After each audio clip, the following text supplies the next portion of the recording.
Bonjour à tous et bienvenue pour la matinale, l'émission quotidienne de CMC Markets qui débute à 10 heures. Je suis Nicolas Chéron, analyste pour vous servir. Nous sommes aujourd'hui le mardi 26 avril.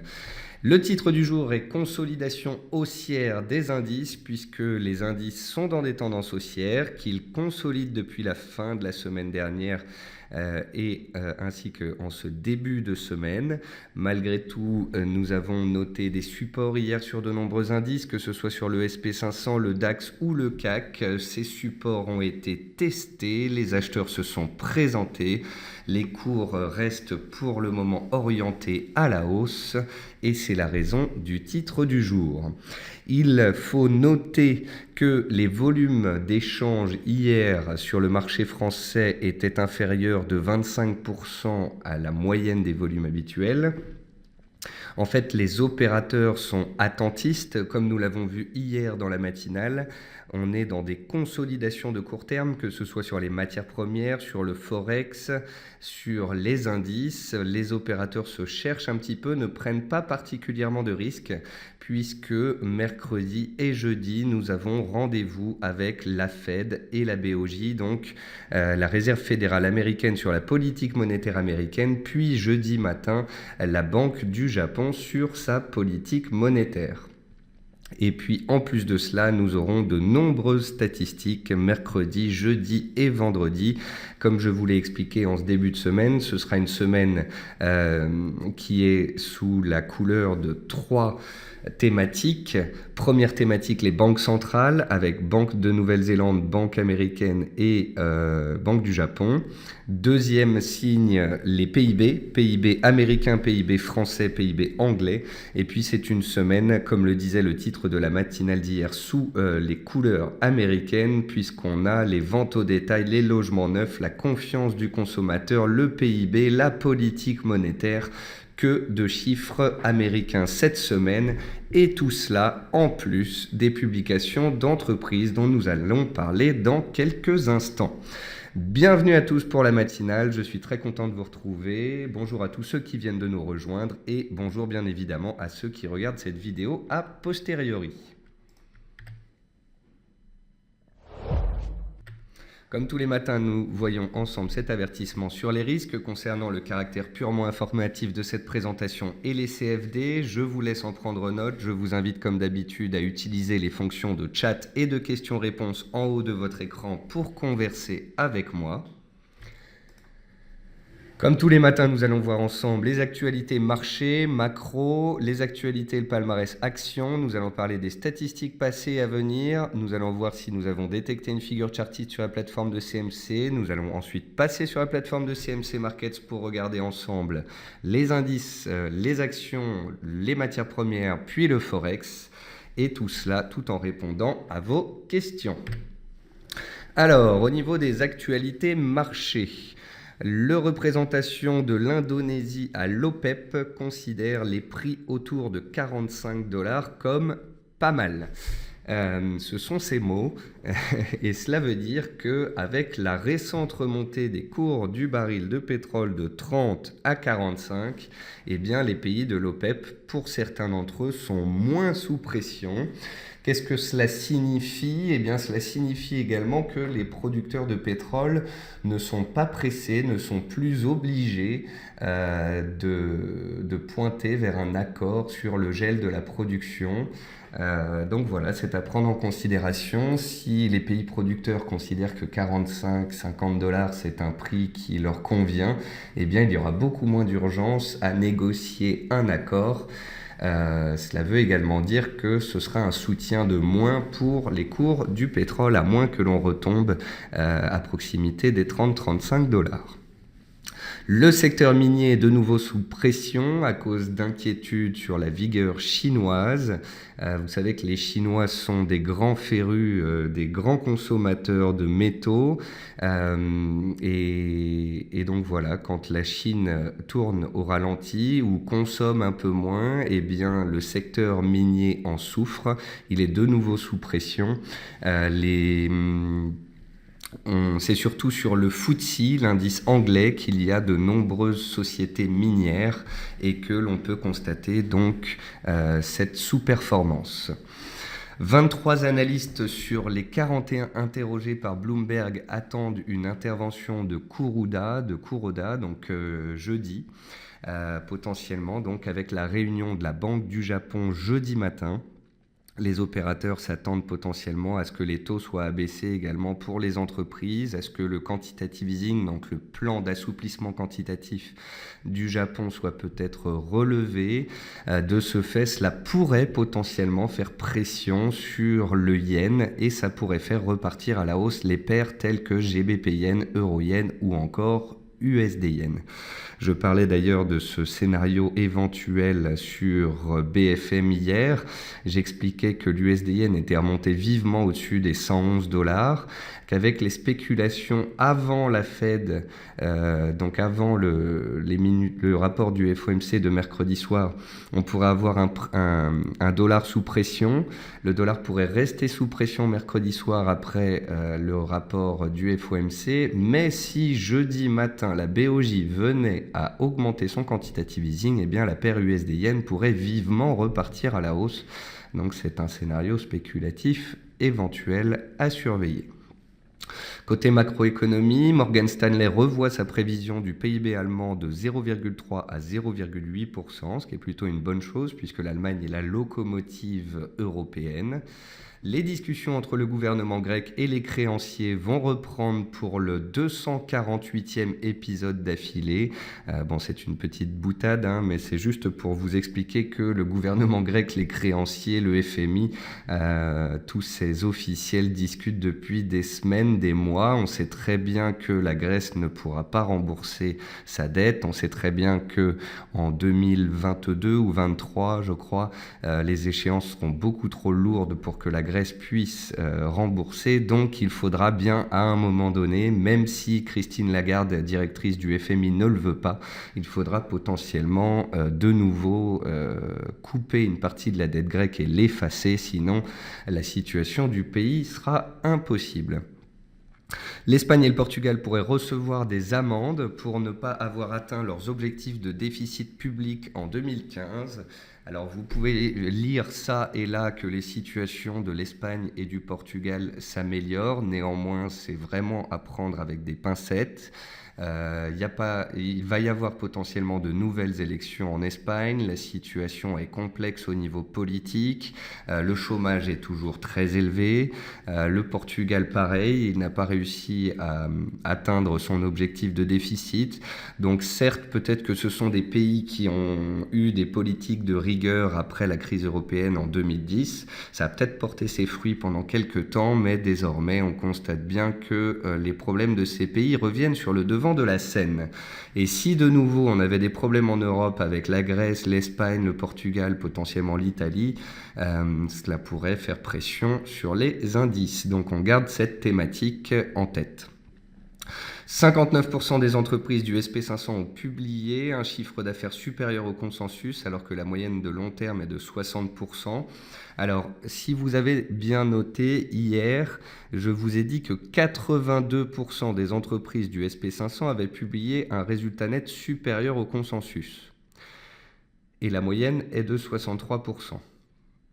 Donc, on a plus des 3/4 des entreprises qui ont battu les objectifs de résultat net. Et la raison, c'est que les attentes étaient très faibles. Je vous en ai parlé à de nombreuses reprises.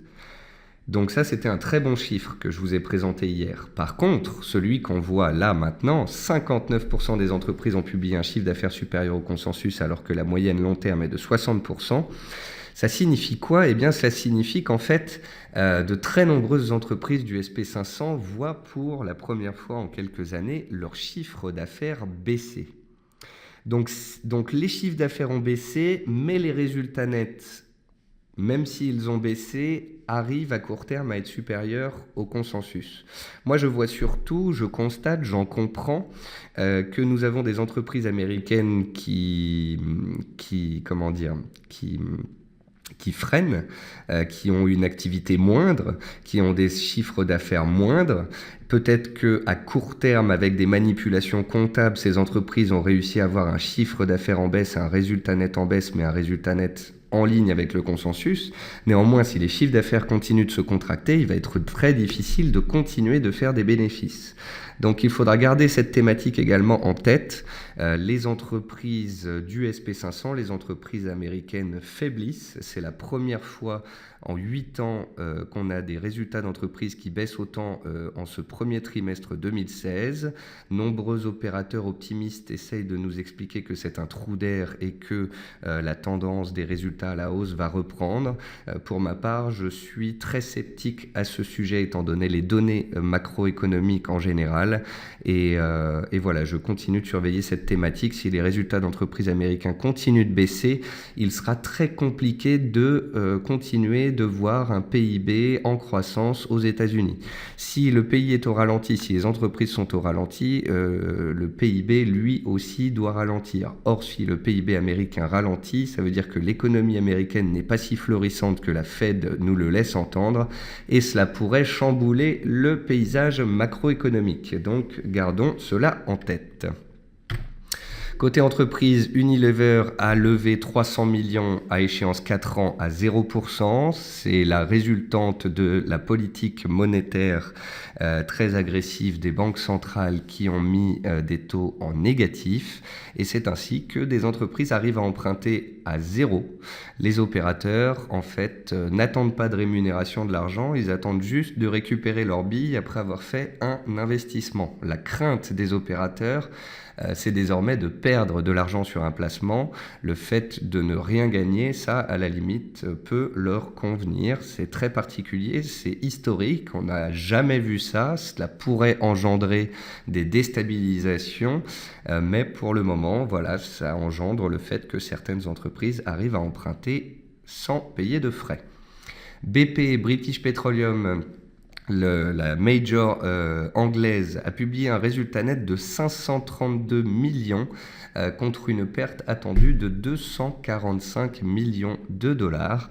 Donc British Petroleum a fait bien mieux qu'attendu. Ici aussi, sûrement, il y a dû y avoir des manipulations comptables. En tous les cas, cela boostait ce matin le FTSE, puisque British Petroleum cote sur le FTSE. Air Liquide a publié une baisse de 3,1% de son chiffre d'affaires. Donc vous voyez ici, quand on a des grosses sociétés du CAC 40 comme ça, comme Air Liquide, qui publient des baisses de chiffre d'affaires, c'est quand même extrêmement rare. Ces dernières années, les sociétés du CAC 40 ont vu leur activité augmenter. Souvent, cela s'est fait par des acquisitions afin d'augmenter mécaniquement le chiffre d'affaires. Néanmoins, là, on voit une consolidation des chiffres d'affaires dans la plupart des secteurs.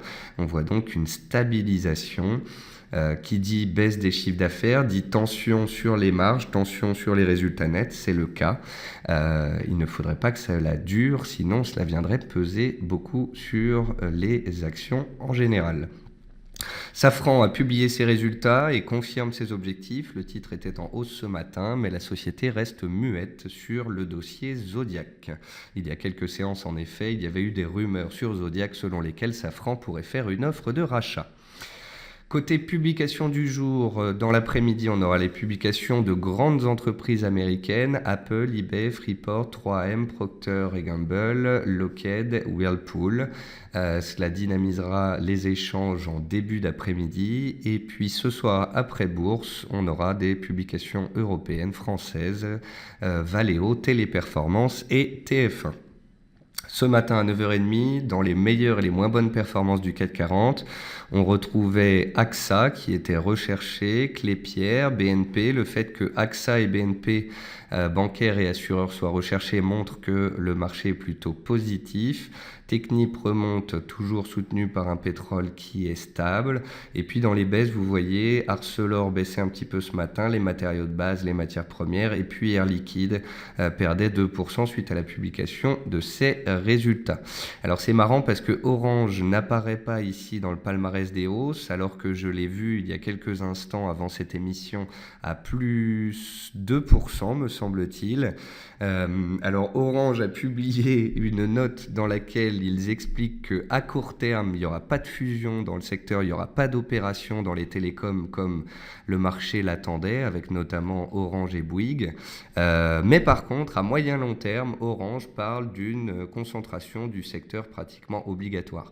Donc en fait, la société nous explique tout simplement qu'à très court terme, oui, les discussions n'ont pas abouti, mais à long terme, elles ne peuvent qu'aboutir puisque les télécoms, c'est quand même un secteur qui devra se concentrer en France et même en Europe, tout comme ça a été le cas ces dernières années aux États-Unis.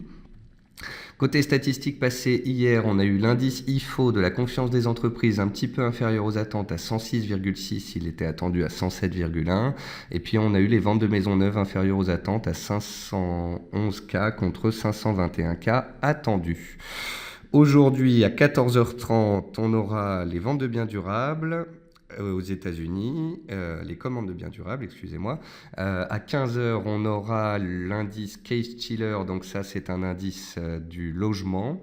Et puis à 16h, on aura la confiance des consommateurs aux États-Unis. Ce sera, je pense, la statistique la plus importante du jour. Donc 3 statistiques à 3 horaires différents, 14h30, 15h, 16h. En plus de ça, on a les résultats d'autres entreprises américaines et puis à 15h30, vous avez l'ouverture américaine. Donc entre 14h et 16h30, je pense qu'on devrait avoir plusieurs pics de volatilité et plusieurs décalages sur les marchés. Et puis pour finir cette présentation, avant de passer sur la plateforme de CMC Market, je vous présente une des configurations détectées ce matin par l'outil de détection de figures chartistes de la plateforme CMC Markets. Ici, il a identifié un triangle noté 5 sur 5 sur la paire GBP-JPY en données 1 heure. Le triangle démontre l'indécision actuelle et la stabilisation des cours à plat. Et la sortie se fait en général dans le sens de la tendance. Et ici, la tendance des dernières séances est à la hausse. Donc voilà, c'est une configuration à surveiller. On va passer sur la plateforme de CMC Markets. Étant donné qu'il n'y a pas eu de forte volatilité, de fort décalage par rapport à hier, je vais certainement me répéter, mais il paraît qu'un trader averti en vaut 3, donc je continue de répéter inlassablement ce qu'il faut vous répéter au quotidien. Le SP500, l'indice directeur mondial, est dans une tendance haussière très nette. Cette tendance haussière est matérialisée par une moyenne mobile ici à 15 séances qui porte les cours depuis maintenant 2 mois. Encore hier, les cours sont venus chercher le support horizontal des 2080 points et on a fait un petit plus bas en dessous vers 2077 points. On a approché la moyenne mobile à 15 séances, puis les cours sont repartis à la hausse dans le sens de la tendance. Nous avons donc toujours une tendance haussière, des supports défendus. C'est pour ça que j'ai appelé le titre, la matinale du jour, consolidation haussière en cours, car les marchés sont haussiers, ils consolident et l'appétit pour le risque reste d'actualité. C'est la même chose sur l'ensemble des indices. Hier, nous avions vu que le CAC 40 allait s'approcher de la zone des 4500-4520. Au plus bas, il a fait 4520 points. Donc, il s'est vraiment approché de la zone que nous avions définie comme une zone de support. Ce matin, les acheteurs sont là. On est venu tester les 4580 points. Donc, les 4580 points, c'est les plus hauts du 10 mars dernier. Et en plus de ça, c'est la zone de l'ouverture annuelle, ici le 4 janvier dernier. Donc hier, on avait des cours qui consolidaient, prise de bénéfices en début de semaine, avant les banquiers centraux. Les acheteurs se sont présentés. Aujourd'hui, on stabilise, on a de nouveau touché la résistance. À vous dire vrai, au mieux, je m'attends à une stabilisation des cours avec toujours une orientation haussière dans le sens de la tendance, mais je ne pense pas qu'il faille s'attendre à une volatilité exacerbée avant mercredi soir et le FOMC, puis jeudi matin, la Banque du Japon. Donc, on a des indices qui tiennent, des opérateurs qui profitent toujours des replis. Bien évidemment, on consolide sous les résistances une fois qu'on les atteint. Une chose est certaine, pour l'instant, les plus bas sont de plus en plus hauts, les plus hauts sont de plus en plus hauts. On est donc dans une dynamique haussière et les acheteurs ont donc plus de probabilité de gain. Sur le DAX, hier, on a fait une petite mèche sur les 10 230,40, puis on est revenu au-dessus de la moyenne mobile à 200 séances. On est toujours sur le DAX dans une dynamique haussière. On s'accroche à la moyenne mobile à 7 séances qui matérialise ici bien la hausse. On a clôturé pile poil dessus hier. Aujourd'hui, on la travaille. Vous voyez qu'on a une résistance sous les plus hauts d'hier et la clôture de vendredi. On a donc une zone de support dans la zone de la moyenne mobile à 200 séances vers 10 270. On travaille cette zone-là. Pour l'instant, il n'y a pas de volatilité, pas de force, peu de volume. En fait, on est peut-être en train de se créer des consolidations ici dans des sortes de triangles. On fait des plus bas, des plus hauts, on continue de zigzaguer dans une zone de prix relativement faible. Et puis on verra en fonction du FOMC et de la Banque du Japon si on arrive à s'extraire par là-haut ou par en bas. Si on s'extrait par en haut, le DAX pourrait retrouver les 10 500 points et au-dessus, il pourrait même tenter d'aller clôturer son gap annuel à 10 760 points. Si le DAX sort par le bas, le premier support majeur, ce sera les 10 130 et sous les 10 130, on commencera à se poser des questions sur la pérennité de la tendance haussière. Donc voilà, on a vu le SP500, le CAC, le DAX, les principaux indices. On peut regarder aussi l'Eurostoxx. L'Eurostoxx ici, le 7 avril dernier, je vous avais parlé d'une épaule tête-épaule inversée potentielle. La deuxième épaule s'était parfaitement réalisée. Ensuite, on avait cassé la résistance à 3090 points. On était monté jusqu'à 3160 points. Vous voyez que ces dernières séances, c'est une simple consolidation à plat. On a des cours qui latéralisent dans une tendance haussière de court terme. Si on sort par le bas, eh bien évidemment, il y aura des risques de reprise de la baisse. Et si on sort par le haut, on pourrait avoir une nouvelle vague d'appréciation en direction, tout comme sur le DAX, du gap annuel. Le gap annuel, il se trouve ici, entre 3220 et 3275 points. Et par contre, je vous le dis dès maintenant, si d'ici la fin de la semaine, on doit sortir des consolidations en cours par le haut pour aller chercher les prochaines résistances et les gaps annuels, alors il conviendra d'être très prudent, car une fois qu'on aura atteint ces gaps annuels, ça voudrait dire qu'on a rejoint l'équilibre annuel, ça voudrait dire qu'on a aussi touché les objectifs ici du mouvement haussier en cours, et donc que les vendeurs pourraient refaire surface. Vous voyez ici, on a eu un mouvement haussier entre le point bas et ici la résistance. Donc on a eu 16% d'appréciation, 420 points de hausse des cours. Si je devais reporter cela ici, eh ben vous voyez 420 points et 15% de hausse des cours, ça donne pile poil la clôture du 30 décembre, ça donne pile poil la fermeture du gap annuel. Donc l'objectif théorique du mouvement haussier en cours, c'est la zone de gap annuel. Par contre, si on devait arriver jusque là-haut, ça voudrait dire qu'on aurait des indices américains qui seraient sur leur record historique. Ça voudrait dire qu'on a des indices européens qui auraient pris 20% depuis leur plus bas. Et alors, il conviendrait de redevenir assez prudent.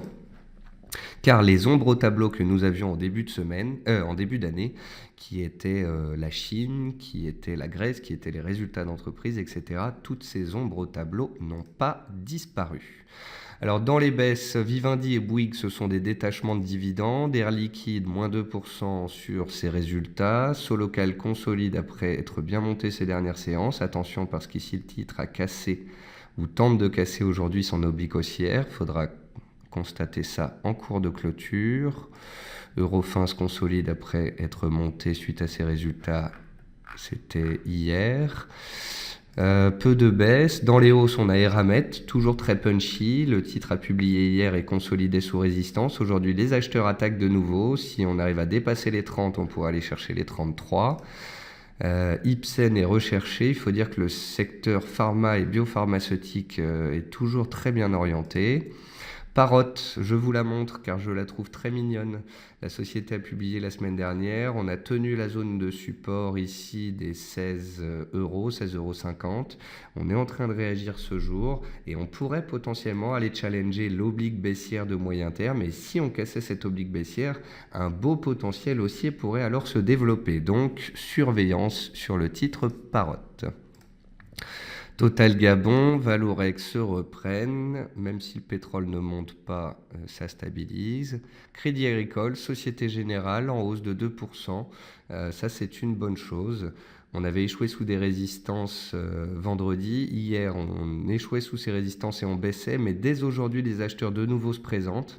Ça laisse augurer d'une consolidation à plat avant potentiellement une nouvelle vague haussière dont on aurait besoin pour aller chercher les résistances de moyen terme et pour potentiellement à ce moment-là voir des velléités baissières refaire surface. Vous voyez ici c'est le titre BNP Paribas. On avait un range en 2015, on est violemment sorti début 2016, on est revenu tester la borne basse du range, on y a échoué, puis les acheteurs là depuis 2-3 semaines ont retrouvé de la puissance. On pourrait donc remonter de nouveau vers les résistances. Par contre, une fois qu'on y sera, il faudra faire très attention. On sera revenu sur des niveaux de prix où les vendeurs pourraient de nouveau sortir du bois. On va passer sur les matières premières. Les matières premières sont relativement attentistes avec la Fed mercredi soir. On a un pétrole qui continue de bien s'accrocher, de rester orienté positivement sous les résistances. Alors ici, vous avez le Brent. Donc vous voyez, le Brent consolide à plat depuis 3-4 séances après avoir touché sa résistance. Le fait qu'il tienne aussi bien cette zone de support ici me laisse penser, laisse sous-entendre, en tous les cas, qu'une nouvelle vague haussière est possible. Si on arrivait à prendre appui sur ce support, on pourrait remonter vers 46$, voire au-dessus, vers les 47, 47,50 et la borne haute du canal haussier. Au contraire, si on casse les 44, on pourrait aller refaire un tour sur le support à 42,30. Bien évidemment, les stocks de pétrole mercredi engendreront de la volatilité et puis dans la foulée, il y aura les rendez-vous de banquiers centraux. En tous les cas, autant ici et là, quand on a touché la résistance, j'entrevoyais des consolidations possibles, autant ici, je suis très prudent, une nouvelle vague haussière vers 47 ne m'étonnerait pas. Par contre, tout comme sur les indices, je vous le dis à l'avance, si les cours du baril de Brent montent jusque 47 sous le haut de canal, alors de nouveau, il faudra se méfier. Le fait que le WTI, lui, soit dans un canal haussier et qu'il ne soit pas sous la borne haute de son canal me laisse penser justement qu'on peut donc justement aller chercher un petit peu plus haut. On consolide ici latéralement et le WTI, lui, la résistance, elle est à 44$. On est à 41,80, en gros 2$ au-dessus à la résistance, 2$ dessous. On a un gros support combiné à un seuil psychologique. Vous avez aussi la moyenne mobile à 30 périodes et la moyenne mobile à 200 périodes qui vont se croiser ici. On a donc un beau cluster. Un cluster, c'est un regroupement de supports dans la zone ici. Ensuite, sur les matières premières, le riz, bien évidemment, le riz sur lequel je vous ai écrit une analyse il y a une semaine, sur lequel on a vu qu'il y avait eu un signal haussier par la rupture du canal.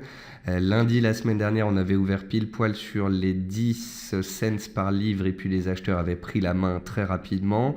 Je vous avais ensuite indiqué la moyenne mobile à 60 jours qui faisait résistance à 10,35. On l'avait passé en force. On a ensuite fait un pullback vendredi sur ce support. Lundi, mardi, la hausse reprend. On est à 8% de hausse depuis la cassure du canal. Donc voilà les pétroles, le riz, ok. Ensuite l'or. Et l'or, je continue de penser donc qu'on est en échec sous le haut de canal hebdomadaire. Je vais vous montrer le graphique hebdomadaire. Donc voilà le graphique de l'or en données hebdomadaires. Oui, s'il y a de l'aversion au risque et si le dollar baisse fortement, l'or pourrait remonter challenger cette résistance. Il faudra vraiment des acheteurs forts et vraiment une puissance forte pour casser cette zone-là et s'extraire en direction des 1400$. Si on n'y arrive pas, si à court terme on fatigue, on s'accroche, vous voyez, à la moyenne mobile à 50 séances, et si on avait le dollar américain qui se raffermissait, on pourrait voir l'or retomber en direction des 1180-1200$. Donc tout dépendra de l'aversion au risque et de la politique monétaire américaine. Si le dollar est sous pression, les cours de l'or remonteront sous résistance et on verra alors si ça passe. Si le dollar se renforce, on aura très certainement une consolidation des cours un peu plus forte. Et puis pour finir cette émission, on va parler des devises. Et sur les devises, tout comme sur les matières premières, c'est la consolidation. Alors, le GBP Yen, où je vous montrais tout à l'heure le triangle détecté par l'outil CMC de figure chartiste est ici. Donc, vous voyez bien double bottom ici sur le GBP Yen. La reprise haussière forte. La livre est très forte ces dernières séances. Ici, si je me mets en données 30 minutes, vous voyez qu'on arrive sous résistance. Et si on arrive à casser cette zone de résistance, de nouveau, on peut avoir une accélération sur la paire GBP Yen. L'USD Yen, le voici. Donc comme je vous le disais en début d'émission, l'USD Yen, il a donné des beaux signaux ces 10 derniers jours. Il s'est repris sur support, il a cassé sa résistance oblique. Comme je vous l'expliquais, on a le dollar qui consolide à court terme. Et si demain soir, le FOMC est baissier pour le dollar, on pourrait même avoir le dollar contre le yen qui reviendrait vers la zone des 110. Les 110, c'est la moyenne mobile à 20 séances et l'oblique cassé qui est devenu un support théorique. Donc tant qu'on est au-dessus de 110, on est toujours dans un phénomène de rebond technique. Donc on pourrait avoir comme ça le dollar qui consolide, qui revient dans sa zone de support si la Fed fait pression sur le dollar. Par contre, si la BOJ dans la nuit de mercredi à jeudi, jeudi matin plus précisément, la BOJ augmente son QE et qu'elle arrive à faire pression sur le yen, alors l'USD Yen pourrait fortement s'apprécier en direction de la zone des 114. Si la BOJ ne fait rien et qu'on casse les 110, alors là par contre, la baisse reprendrait de plus belle. Mais c'est un scénario à surveiller, baisse dans un premier temps pour mieux monter par la suite. Si la BOJ baisse, augmente son quantitative easing, ça c'est un scénario à surveiller. La livre, j'en parlais il y a quelques instants, elle est très forte. On a cassé les 1,44, puis on a cassé les 1,45. Le Brexit s'éloigne peu à peu. Et comme je vous le disais il y a un mois, quand tout le monde était baissier sur la zone des 1,40, la zone des 1,40, c'est un support de très long terme. Ici, je vous ai mis un graphique de 15 ans. Vous pouvez voir que la zone des 1,38, 1,40, c'est un support majeur. J'ai répété tous les jours pendant plusieurs semaines que pour le moment, le Brexit n'était qu'une crainte des opérateurs, que la probabilité de Brexit restait inférieure à 50% et que s'il n'y avait pas de Brexit, la livre n'irait pas à 1,30, mais très certainement à 1,50. On a déjà fait la moitié du chemin. Et puis le fameux dollar américain dont je vous parle souvent depuis hier, puisqu'on attend la Fed au tournant. Le dollar américain, il est là. Vous pouvez le regarder sur votre plateforme CMC dans US Dollar Index juin 2016. Donc le dollar américain s'était repris en fin de semaine dernière. C'est ce qui avait fait pression sur toutes les paires en dollars et les matières premières. Hier et aujourd'hui, il consolide. Il revient vers le milieu de son range. Et là, ce sera un kit ou double. Si la Fed botte en touche sur les hausses de taux, le dollar pourrait rester sous pression, revenir vers le bas de son range et dans ces cas-là, les matières premières et les devises contre le dollar en profiteraient et remonteraient toutes. Par contre, si la Fed dit qu'elle est toujours enclin à monter ses taux et permet un raffermissement du dollar et qu'on devait sortir par le haut de ce range, alors là, on aurait des consolidations un peu plus profondes sur toutes les paires en dollars et toutes les matières premières. Donc, le dollar au centre des attentions cette semaine sera à suivre. Voilà, sur ce, je pense qu'on a fait un bon décryptage de l'actualité, de la macroéconomie, des statistiques, des configurations graphiques. Les indices sont haussiers, point à la ligne. Le jour où on cassera des supports, eh bien, il sera alors largement le temps de changer notre fusil d'épaule. Je n'ai plus qu'à vous souhaiter une très bonne séance, un très bon appétit et je vous retrouve sur Twitter au long de la journée et bien évidemment demain 10h tapante pour la matinale. Bonne journée à tous et à demain.